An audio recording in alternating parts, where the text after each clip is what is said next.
Hello guys, இன்றைக்கான வீடியோவில் rosemary செடிகளுக்கான ஒரு சூப்பரான டிப்ஸை கொடுக்க போகிறோம். உங்கள் வீட்டில் நீங்கள் வளர்க்க போகிறீங்க அப்படின்னா கண்டிப்பாக இந்த டிப்ஸை ஃபாலோ பண்ணுங்கள். இது ஒன்லி வீடியோ, இதை இப்போ நாங்கள் சேலுக்கு கொடுக்குறது இல்லைங்க.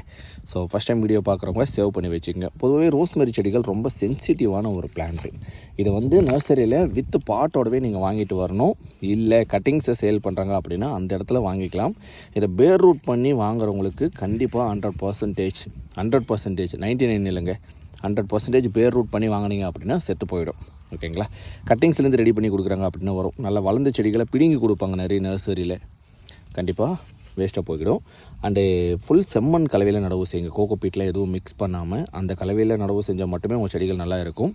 2 நாளைக்கு ஒரு முறை தண்ணி ஊற்றுங்க. ரெகுலர் வாட்டரிங் கொடுக்கக்கூடாது. ரெகுலர் வாட்டரிங் கொடுத்தீங்கன்னா செடி மந்தமாக்கிட்டு அப்படியே ரூட்லாம் கருகி போயிடும், சளிக்கு போன மாதிரி ஆகிடும். ரொம்ப தண்ணி விடாமல் விட்டுடக்கூடாது. ஓகேங்களா?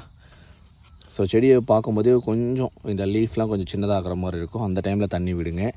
அந்த மாதிரி மெயின்டைன் பண்ணி செடிகளை வளர்ந்த உடனே இந்த மாதிரி கட்டிங்ஸ் எடுத்துருங்க. அப்பப்போ கட்டிங்ஸ் எடுத்திங்கன்னா திரும்பியும் வளர்ந்து வர ஆரம்பிச்சிடும். நிறைய பேர் கேட்டுகிட்டு இருந்த ஒரு டிப்ஸ் இதுவாகவே எடுத்துக்கலாம். இன்னும் ஒரு 2 டேஸில் ரோஸ்மேரியோட கட்டிங்ஸை கொடுக்க போகிறோம். ஸோ வேணுன்றவங்க அந்த டைமில் பர்ச்சேஸ் பண்ணிவிடுங்க.